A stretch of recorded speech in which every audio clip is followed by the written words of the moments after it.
shipped a release but couldn't find that exact commit months later. Git tags solve this. A Git tag is a named pointer to a specific commit in your project's history. Unlike branches, which keep moving forward as you add commits, tags are anchored. They mark a commit as important.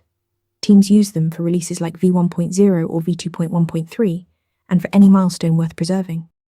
Git has two types of tags. A lightweight tag is just a pointer to a commit, nothing more stored. An annotated tag is a full Git object with a message, tagger name, and date. For releases, always choose annotated tags. The metadata tells your team who tagged it and why. Here is a key property. Tags are immutable. Once placed, a tag always points to the same commit. It never moves forward like a branch. This makes tags reliable anchors for your releases. One gotcha. Tags are local by default.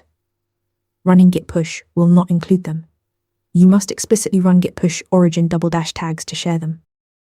In short, Git tags are immutable named markers, essential for tracking releases, milestones, and navigating your project's history. Like and subscribe for more Git essentials. Want to nail questions like this in your next interview? Interview Mentor gives you hands-on practice with real questions.